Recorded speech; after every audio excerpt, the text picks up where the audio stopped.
Hey there, everybody. Welcome back to Dream Drop Long Distance. I think this is episode 5. My name is Mitchell Orsino, and I have here my co-host, Kyle Bradshaw. What's up, Kyle? Hey, man. It's so good to hear your voice, I gotta say. Yeah, it's kind of, it's been a couple, week or two now since we recorded the last one? Yeah, it's been about that, but boy, it's been an interesting week. But we don't need to get into that. It's about Kingdom Hearts, right? It is definitely, this podcast is going to be about Kingdom Hearts content, and probably a bit about our goofy childhood growing up together. You had an opportunity to say accessories instead of content. I heard it coming, and I wasn't going to give it to you. Oh, man. But that's all good. But yeah, so I guess let's start off by saying that once again, I was completely wrong about what world was coming next. And Kyle was right again. And I'm getting a little fed up with it. It's completely my fault, though, because, again, I played the series a little more recently. I did my most recent replay in 2018, I think, for ahead of Kingdom Hearts 3. So where you're coming on 20 years of memory, so... Oh, I was guessing pretty hard, but I was like, there's only 3 worlds left. You figure I'd have been able to hit one of them. Nope, not at all. If anybody that remembers, I guessed that the next world, based on what we were talking about, was going to be the Halloween Town level, because that's my favorite level in the game, at least in terms of design, or at least I remembered it being my favorite. But funny enough, we'll get there. Yeah. And Kyle was correct in his guess. And which world was the next one that we traveled to, Kyle? We went to one of my least favorite worlds, Atlantica. Yeah. I don't know why they didn't just call it Atlantis. I don't know. Was that name used in the movies? Did they call it Atlantica in the movies? I thought they just called it Atlantis, or if they even named it in the movies. See, now I wonder if... Do you think it's because... I wonder if it's because Disney also owns Atlantis, the movie. I'm looking online, and supposedly Atlantica is what it's always been called, so... Really? Okay. Huh. Yeah, I never knew that. Yeah, and apparently the people that live there are Atlanticans. Go figure. Atlanticans. Okay, that's... Yeah, Wow, okay, I learned something new about Little Mermaid today. Who doesn't want to learn more about Little Mermaid, am I right? Absolutely. We're all Little Mermaid fans here. Big fans, huge fans, big fish fans. We stan. No, we don't. We stan by the merman. So this level actually introduced a couple of new mechanics. One, a story mechanic, and one, a gameplay mechanic. I'll let you handle the gameplay mechanic because I know you have some feelings. But God, the story mechanic that's introduced here is pretty interesting. And that's that Sora, Donald, and Goofy don't look the same in Atlantica as they do on every other world. I think this is actually the first world that you go to, because Donald even tells you, he's like, oh, I can make us look like we fit into this world for the first time.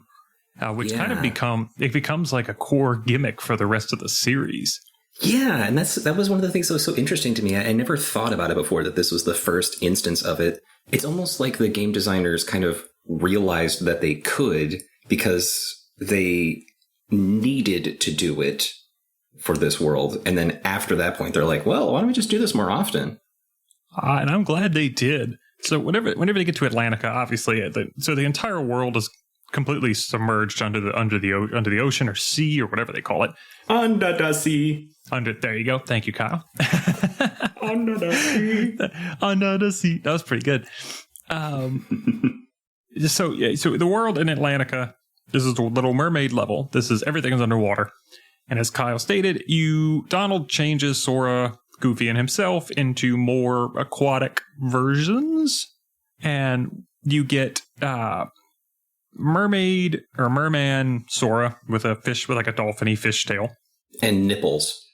Yeah, those nips.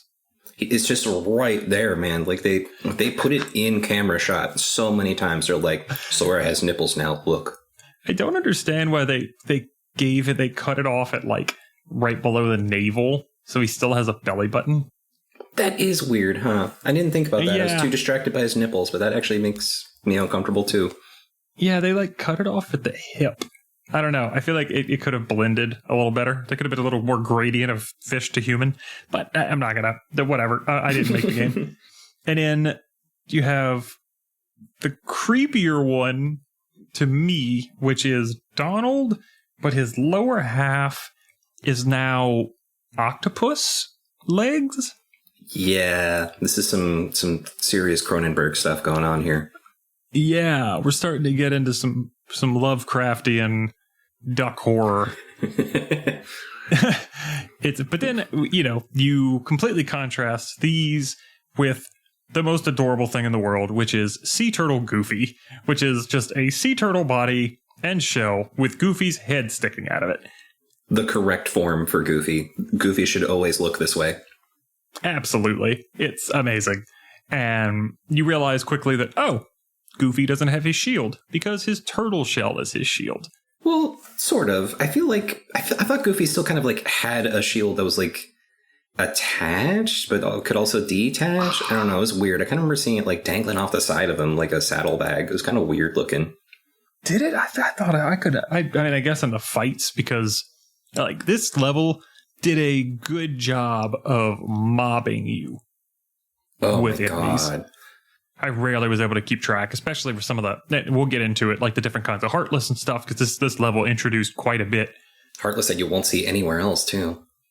Yeah, which I was kind of like, it's. Which, funny enough, there were a couple of Heartless that also showed up in this level from other worlds that I was very surprised to see. Specifically, the ones I think of immediately are the goofy, like Google-eyed lantern Heartless. Oh, the search ghosts, yeah. Yeah, which I was like, what are you guys doing down here? But it's I was just kind of like, it's a weird spot to have you, but sure, whatever. Like, we'll deal with it. These characters find their new forms, and then who do you meet, Kyle? You meet Ariel. I gotta stop doing Sebastian. I gotta stop doing a Sebastian impression. I'm gonna ruin the episode. No, man, but it's you meet Ariel, Sebastian, Flounder. They're being attacked by some Heartless. And you're like, okay, well, obviously we got to save these guys. And they ask you to. But before you even do any of that, they introduce you to what I will say is arguably the dumbest mechanic to ever come out of Kingdom Hearts. And that is the swimming mechanic. I don't know what it is about this. Like, it's in the middle of a fight, you're having to worry about that, like, oh, circle means you could go up. Square means you can go down. But also, it's so unintuitive, and it makes it very easy for you to just completely miss and swing on so many attacks. And, it drives me up the wall. I was so happy when this level was done. Yeah. Because I dread playing this level every time I do Kingdom Hearts 1. I don't envy you as a melee type. Like, oh my God, I was burning through lightning, and I was getting through everything just fine. But I was starting to run out of mana, but that's not a big deal compared to, oh my God, I can't land a swing on these bastards. Oh, especially because the Heartless in this game, or in this level, are very good at maneuvering in these positions. You have these greenish-looking Heartless that have kind of like water turbines attached to their heads that allow them to kind of jet around the water a bit quicker than you can move. And it's just, God, man, there were so many times I was in the middle of a fight and I would whiff a swing because Heartless either went a little bit lower or a little bit higher. Sora whiffs it, and then it would just take off to go fight Donald and Goofy. And I would find myself so many times in this level being infuriated by the fact that a combo would get broken only because either the Heartless would go up or down, or Sora, for some reason, would travel vertically up or down when I didn't need him to, and it would completely miss an attack. And, I hated it. I absolutely hated it. Did you notice the combos were all screwed up too? Because you couldn't do ground-based combos anymore. I think they were all air, or maybe these are literally only water combos. All the combos felt wrong. I couldn't do anything that I was used to doing. No, it really does. That level makes you basically switch up your fighting style for the entire level. Which is so aggravating with the boss fights that they include. But oh my God, the boss fights in these. I will say these are some of the hardest boss fights I've done yet. Yeah, but that's in a little bit. That's in a little bit. And then, yeah, so, you save them and they teach you they tell you about a couple things, and you also spend your time getting dizzied by the waving water effect through the entirety of every cutscene. Every just instant that you're in this world is just waving around. I get it. They were trying to add a little bit of depth to it, but I didn't really think it hit the mark. It made me dizzy sometimes. Like during cutscenes, I'd just be trying to look at the characters' faces, which they're not animated. I get it, but like I was just trying to look, and it's just like wobbling around. It was making me sick almost. Yeah, no, I definitely get what you mean there. But after that, I mean, where do we go, Kyle? Like, what is next on our little journey with these fine fishy folk? So you save them all, and Ariel just kind of asks why you're here and where you came from and all of that. And for as practiced as Donald and Goofy are up to this point in the idea of, hey, don't give away that we're from another world, be aloof about it. And normally they're like on it. They're like, oh, hey, don't say anything too crazy, or they'll come up with the explanation. They leave Sora to his own devices to talk to a good-looking mermaid of about his age, to stumble through his words and say, we're from other waters, far away. Yeah, and he, unfortunately, is not that smooth. No, he flubs it, and Ariel's just like, okay, and takes it. Neat. And of course, Donald and Goofy are like, thank God. So you go through all that, and she's like, oh, well, let's go see my dad. And then you go off. What did you think of the map in this level? So confusing. I got lost so many times. Yeah. It's, I know they're like, oh, just follow. It basically is just a lot of rocky areas that you kind of swim around and do, like, fight a bunch of things every time you go through. But they all look very similar, and the only way you really know a direction to go are these golden tridents that are painted on the walls of these caverns that are directing you towards the city of Atlantica and the throne of King Triton. So there's not really any other directional, there's no maps or signs or anything. You kind of just have to try to recognize where you're at based on markers.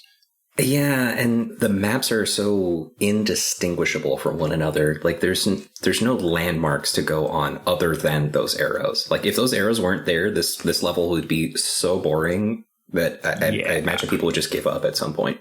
Yeah, I definitely agree with you there. There's one area in particular, or two areas that they have these dolphins swimming around. Yeah, that confused me too.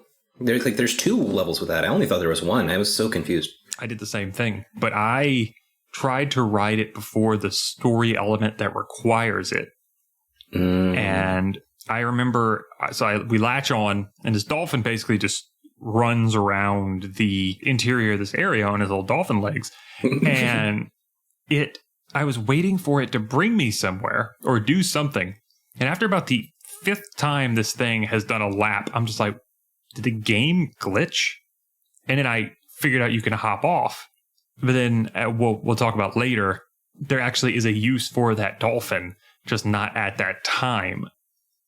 But they didn't want to, I guess they didn't want to program it later. They just wanted to have it all the time, which I thought was a very weird thing to do. Yeah, and it's also weird the timing that they tell you about it too, because Flounder tells you about it way before you ever need it. Yeah, he does. And I was like, oh, okay, cool. And then it just didn't do anything. It's all good. But we move on, and we go and we get to the throne of King Triton, and he is not thrilled. No, because he sees right through us, which is the crazy thing to me. He's on it. He knows, like, he's heard of the key bearer. He definitely has, and he apparently is not a huge fan. No, and he talks about how the key bearer shatters peace and brings ruin. How does he know all of this?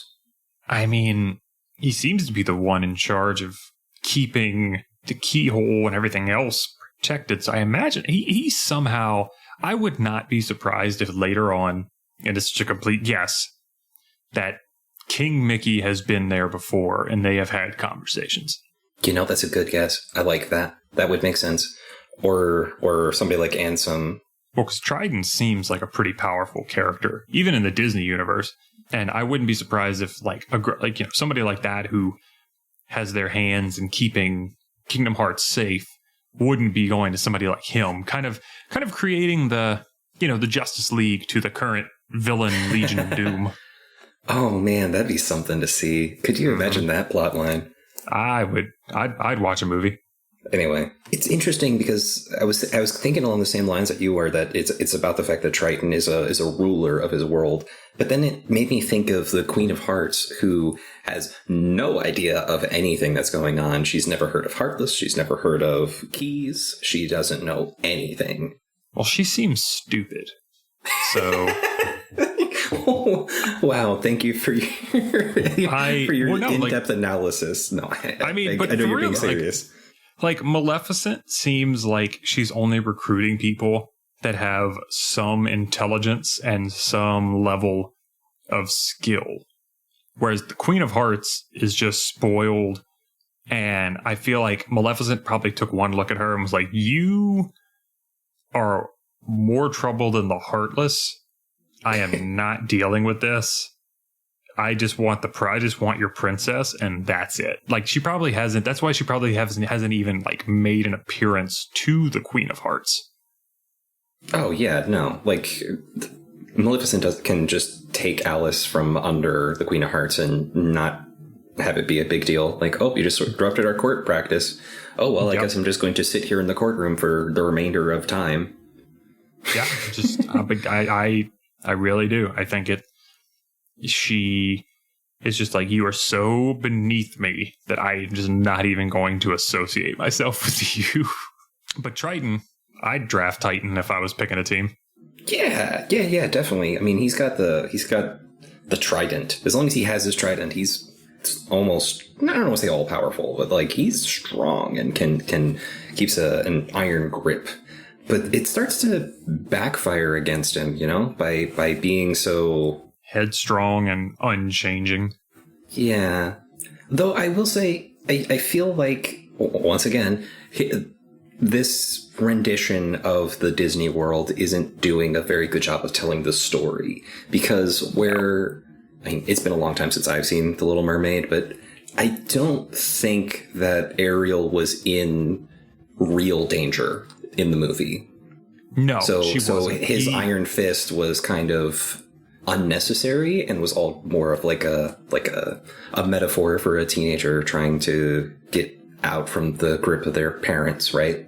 Yeah, no, you're completely right. In the game right now, it tried and literally being like, everything you're doing is putting everybody in danger. You need to stop it, which I'm like, yes, I completely agree with this guy.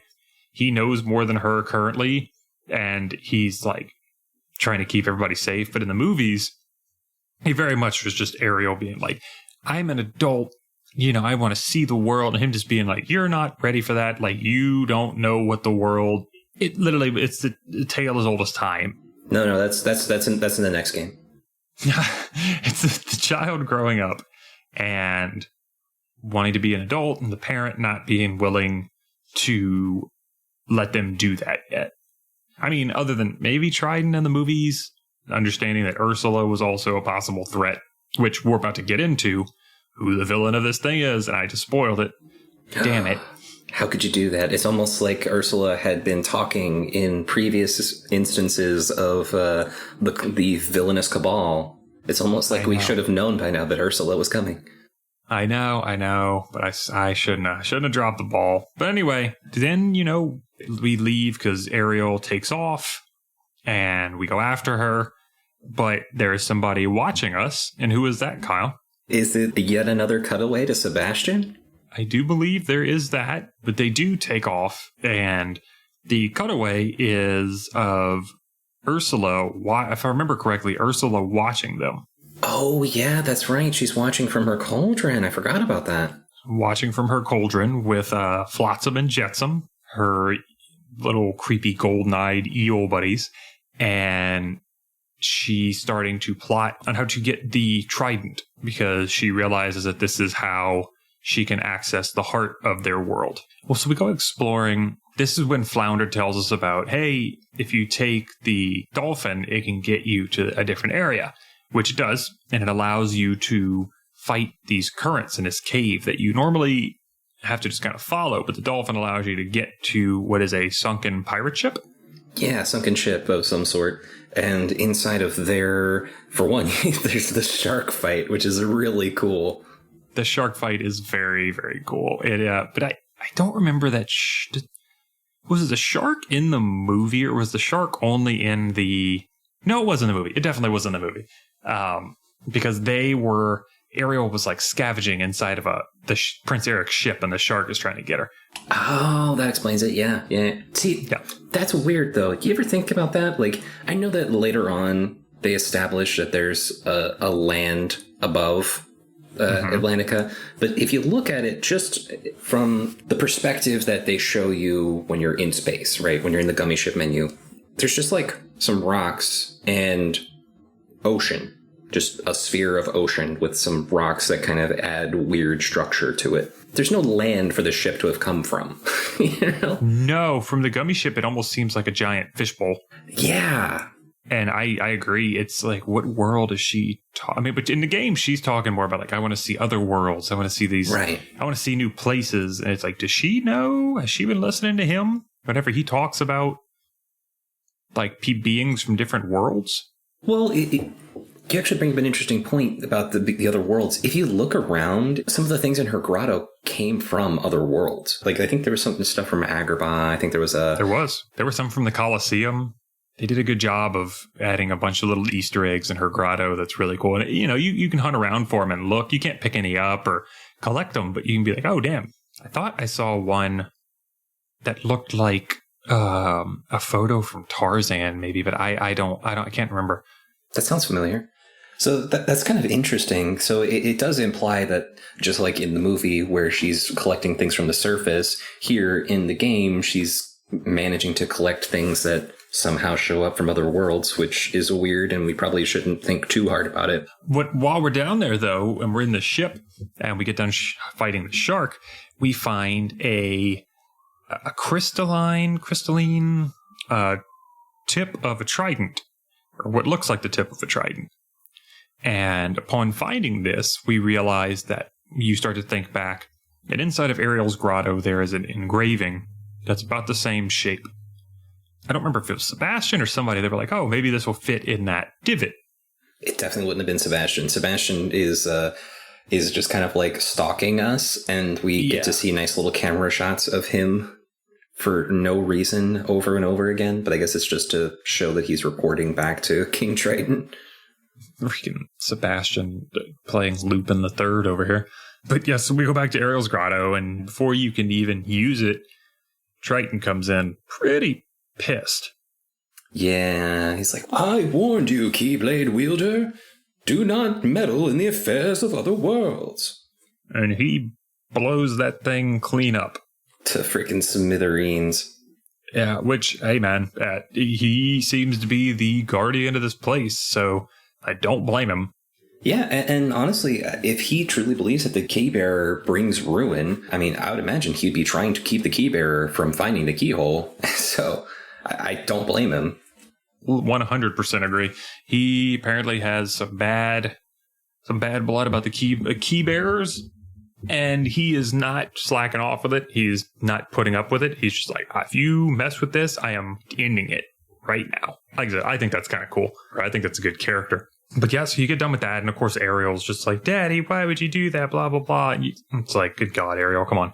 She's got her angst and rebellion going on. I kind of get it. Kinda. And then, you know, she takes off and...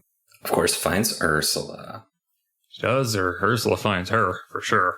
And Ursula puts the little bug in her ear of, hey, you know, I can help you travel to all these new worlds, all these new places, only if... And what's the deal? You gotta get me King Triton's trident. And see it in her eyes that she just got played like a fiddle. What's weird to me, and this is just like such a minor thing. I should just suspend my disbelief. But I gotta point these things out sometimes. Why was King Triton away from his trident for any period of time? Did he like go to take a shit and he just left his trident and just left it there and all right, well, I'm gonna go. Yeah. And then comes back and the kingdom's in ruin. Like, I didn't understand that either. After that part, we go back to the throne of King Triton, and unfortunately, we find King Triton laid up on his throne, Ursula with the trident in hand, now cackling with the raw power from this thing, and Ariel being like, no, I didn't mean for all this to happen, blah, blah, blah, because Ariel's stupid. It's just like, come on, man. Like, your dad has told you constantly, like, stay away from the sea witch. Like, she is bad news. First of all, I've never understood, like, why would Ariel ever trust this woman, period, to just be like, yeah, here, Ursula, you get my dad's all-powerful, like ocean-controlling trident, and I'm just going to trust you with it. Like, I'm sorry. Honestly, if she'd have blown Ariel away right there, I would have just been like, yeah, that about tracks. Just kill her right then there. God dang. Like, I mean, a real villain. That's what a real villain would do. Yeah, a real villain would just be like, oh, well, now I'm done with you. Now we're not going to worry about anything anymore. She could have taken out Ariel. She could have taken out King Triton. Just boom, boom, handled it herself. But she didn't, which, whatever. And she winds up taking off. And Ariel's like, we have to stop her and get the trident back. And it's like, yeah, I guess we do now. Thanks for that. And yeah, so you wind up going back. Before you can even leave, King Triton is like, make sure you use magic on her cauldron. It's the only way. He does. I forgot he gives you that little bit of that little detail. He explains the boss fight mechanic before you can even get to the boss fight. Which is very helpful, because otherwise I don't know if I would have figured that out in the first couple tries. Oh, no, not at all. Because it already was, and we'll get to talking about that in a second when we talk about the boss fight. So how do we get there, Kyle? I was so confused. I was lost for a good long time trying to figure out how to get to this next place. There was no explanation of where Ursula is, how to get there, nothing. You had to either just explore until you found it, which good luck, or remember seeing this in a previous visit. In the map with the sunken ship, there's a little rock. Or I should say there's a big rock that you can't get behind because there's only a little space.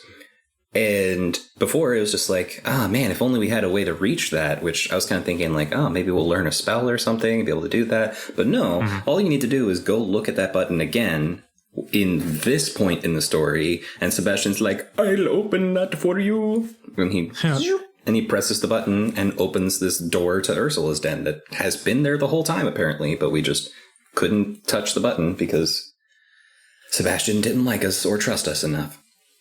See, that's funny, because I actually found it because I was digging around the first time I went to the pirate ship.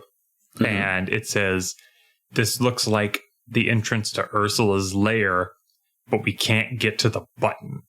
What? Like, it says something along those lines. It was basically like, this looks like the way to it literally says like way to Ursula's lair or something. And it just says like, it's Sora saying like, I can't seem to reach the button back there. Man, I didn't get any kind of clue about it being Ursula's den. I only got told like, we can't reach that. Guess if only we had a way. Or it was, I don't remember exactly. Maybe I looked it up to be like, what the fuck is this? And then it was like, oh, that's to get to Ursula's thing. Because I was just like, I don't know what this is or where this is going. Yeah, but so you wind up moving that rock, or Sebastian somehow moves the rock. And you go through some pretty recognizable areas from the movie, that kind of dark undersea people being turned into like creepy kelp looking creatures.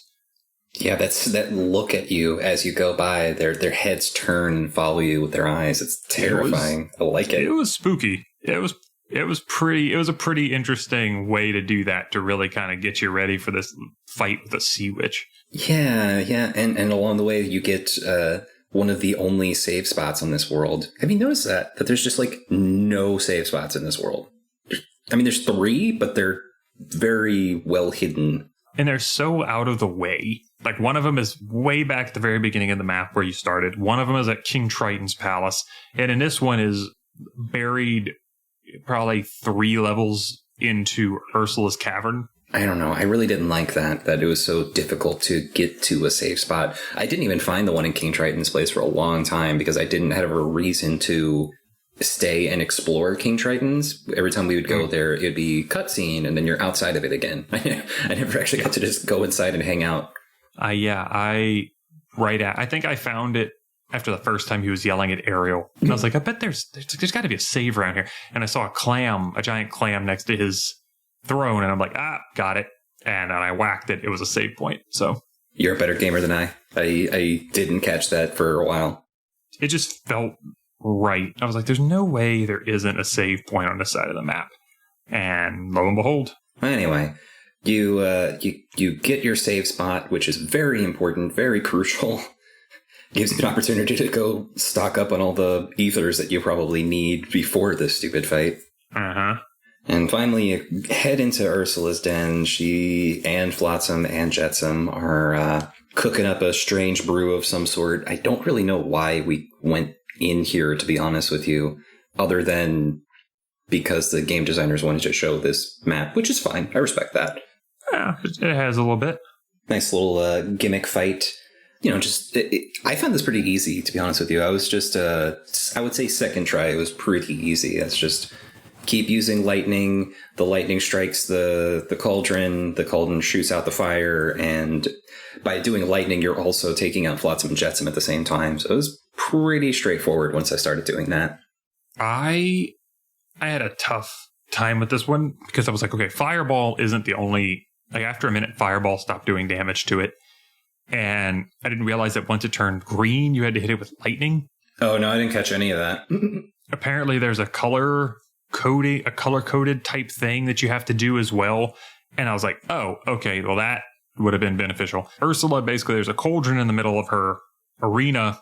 And the only way to make her vulnerable enough to hit is to keep attacking the cauldron, which is her source of power, at least at that moment for some reason. Also, she has one of the most annoying battle mechanics, which is when she just starts spinning like a top. Oh, man, yeah. Even when I would counter hit it away, she would still keep spinning and hit me again. And I'm like, what is the point of this? And she just basically bounces around the arena like a Beyblade. And it usually would knock Donald completely out of the fight immediately, especially after a couple of rounds. And I was just like, God, it was so annoying.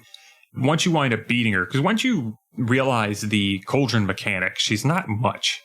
Especially once, you get to a pretty... Because I think I was probably like level 32, 33 when I fought her. Yeah, I don't remember. Yeah, I can't remember either. But after that, she wasn't too bad. But then, obviously, you find out pretty quickly that wasn't the hardest fight. No, not at all. That was the gimmick fight, which is fine. Gimmick fights are fun. But, yeah. It was like 3 phases, I think. And then, I guess, what happens after you beat her, Kyle? Well, hopefully you are smart enough to save, hopefully, and restock on all your potions again. At this point, or some point around here, you gain the ability to swim faster, right? Mm-hmm. You do. You get a dolphin kick, which basically is just a Sora just kicks his tail harder, and it allows you to swim against the currents in the tunnel that you normally can't fight against. Yeah, which doesn't do a whole lot for you, to be honest. But really. I'll tell you right now, it's terrible in combat. In case anybody was curious of does that help combat? No, not at all, because you can't stop mid-dash. You go from point A to point B, and whatever you hit in the middle, it hits you. No, I can't even imagine using it in combat. That sounds awful. No, the only thing that this kick is really useful for, because I can't even think of another water level or opportunity to swim like this. So the only thing it's useful for is to get to the room just on the opposite side of the sunken ship, which is, if you aren't ready, I hope you're ready, but if you weren't ready, well, this is the Ursula fight. You're about to say I don't know how you were, but I stacked Sora with enough mega potions, elixirs, and ethers to be able to bring people back quite a bit. And so this is the fight where Ursula becomes like her giant crowned self. There is quite a bit of gimmick to this one as well. This was insane to try to figure out. Once you figure it out, it's still hard. She basically has 2 to 3 area of effect attacks. She has what I can only describe as, if anybody's ever played Star Fox 64 and fought Andross at the end of the level, where he just starts hoovering everything in front of him like a vacuum cleaner. And then the moment you're sucked in, you can't outrun it. And as soon as you touch her mouth, she gives you a chomp that probably takes about 50% of your health. Okay, I take it back. This is the one instance where Dolphin Kick is useful in combat. If you happen to be just far enough away, you can use Dolphin Kick to outswim the suck. But you can.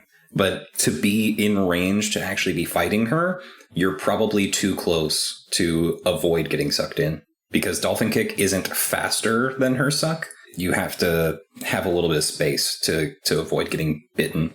You do. And then the other tricky part, I realized what you can do is you can get behind her.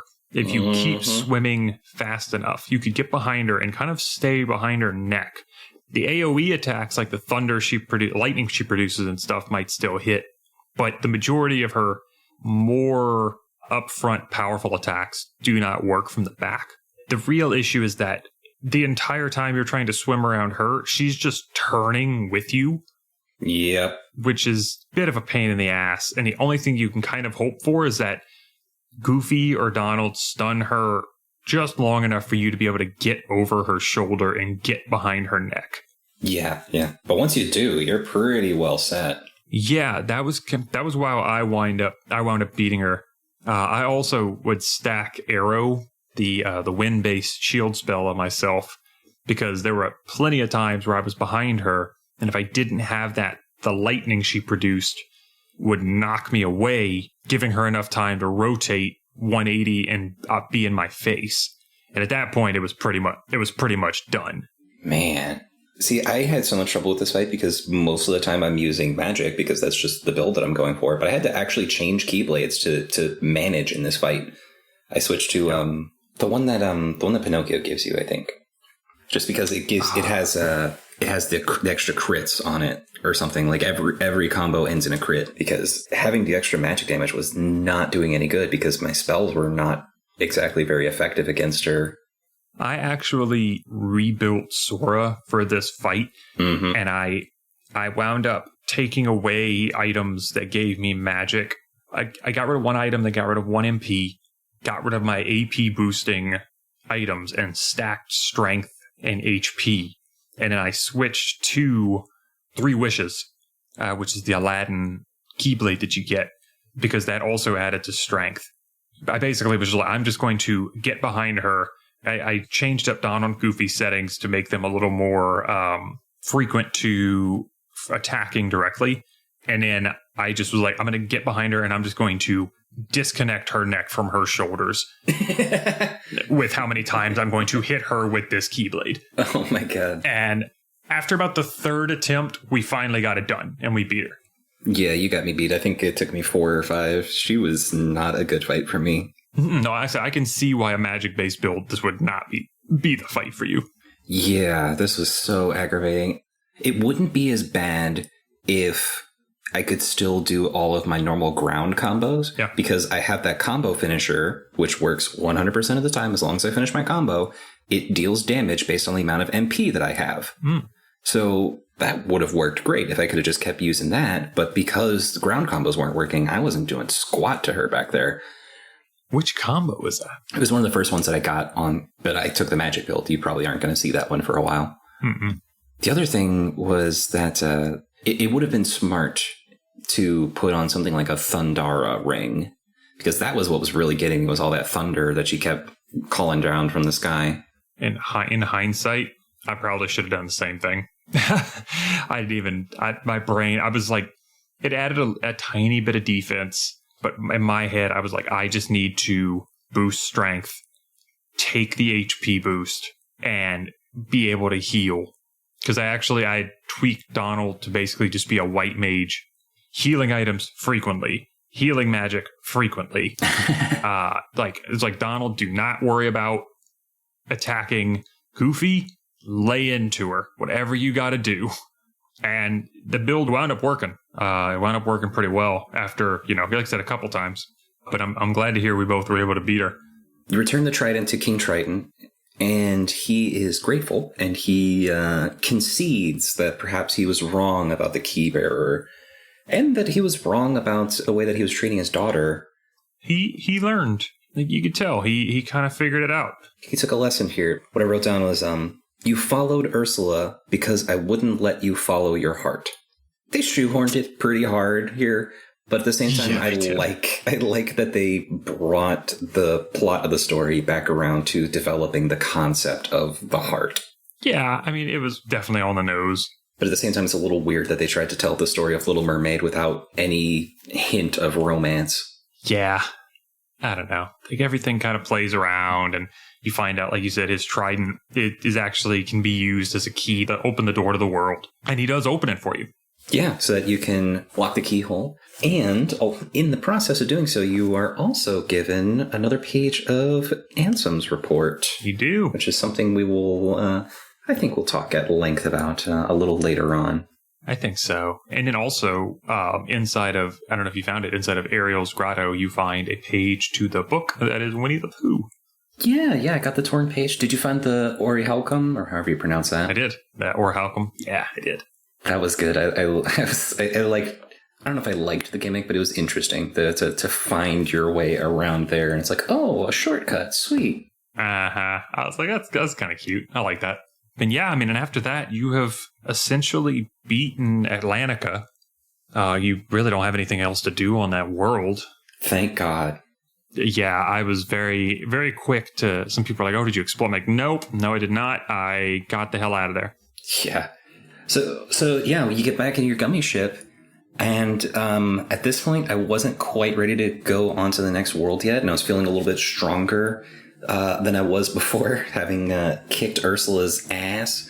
You've leveled up. We've leveled up a couple times. Yeah, I felt a little stronger than I did before, so I went and revisited the Pegasus Cup, and I kicked ass in there, man. I laid down the law with Yuffie and Leon, which was still not easy, but it was at least doable now with my team. But I'm not looking forward to trying to do it again solo. I guess I realized quickly that it was like, oh, if you just take Yuffie out of the fight, because Leon is much more difficult when you're being pot shot by Yuffie the entire time. And if you don't take out Yuffie quickly, because the other, like Donald and Goofy, are going to be fighting her if you're fighting Leon or vice versa, whatever. Mm-hmm. If all that damage that's being done to her, she's healing it throughout the fight too. She is. So you have to take Yuffie out first. You do. I don't think there's any... I don't foresee any way that you can take out Leon before you take her out. Unless you're, 20 levels over what you need to be for the fight. Yeah, which doubt it. But yeah, I did the same thing. I felt like everything else up to that point was super easy. And in that fight was not that bad once you realized, as long as you just KO Yuffie within the first couple minutes, then Leon is much more manageable. Yeah, honestly, for me, the trick was conserving my MP up to that point. Because normally I just kind of blow through it. Because I'm like, cool, Coliseum, zap, and destroy everything. So I had to rethink the way that I was fighting to be able to conserve mana up to that point, and the items that I gave Donald and Goofy. I agree. I actually, within probably the last 2 rounds, I would actually start not using MP if I did not have to. And on the round right before it, I had a couple extra potions in my inventory, and I would heal Donald and Goofy to the max right before we killed the final. And then that way everybody was going in full health. Donald and I had MP stacked. Goofy, I don't ever really worry about with MP. And then we were kind of good to go. Yeah, so it was still a good fight. It was still a good fight. I liked it a lot. I do know that I need to go back into it a little bit more. Not right now, but at some point I need to go back into it because there are rewards that you get for doing it solo, and then there's a reward that you get for doing it within a certain time limit. And one of the rewards for the time-limited version of Pegasus Cup is this special material for synthesis. Oh, really? That's cool. I didn't know that. Yeah, I don't know how much of that has changed from the original versus the final mix, because I definitely know there's some crazy things that you need to do in the final mix that you didn't need to do in the original to get the ultimate weapon. Oh, sick. Oh, that's cool. I definitely want to try to do them solo. You know what really helped me, though, was remembering the triangle button. Yes. Remembering that you can do some of these beneficial combos and breakers, like being able to do, it's like his dash slash attack. Because that actually would break his sword combo right before he could do it. And then you could get behind him and continue another combination. Oh, shoot. No, I wasn't even talking about that. That's all stuff for you, your melee strength style. I'm just talking about just flat out triangle button, which calls in your allies. Oh. When I was trying to get Yuffie down, and I was just like kind of pressing triangle now and then, which kind of puts a blue flashing behind whichever ally got called. So I'll just like hit it a couple times to get both of them over, and they'll come over and just start laying attacks into them. Like it's like a way of requesting help from your ally. I did not know that was a thing. I'm gonna have to see if I have that. Yeah, no, it should just work. That's cool. Okay, I'll have to remember that. All right, well, dude, I think this is a good stopping point. I think we've got another world ahead of us, and we just finished out this round of the Colosseum. And yeah, Atlantica, not my favorite level, but some people do love it. Yeah, I'm surprised how much we had to say about it, to be honest with you. I was kind of expecting this to be one of those ones where we kind of complain about it for a little bit and move on. I wasn't expecting to have so much to share about it. I guess, we didn't think it was that deep, but I guess it kind of was. It was, very deep under the sea. I was thinking about how to serve up that joke, but you went and did it yourself. Okay. Bing. But I will say this for fun. Here's a little homework for you, Kyle.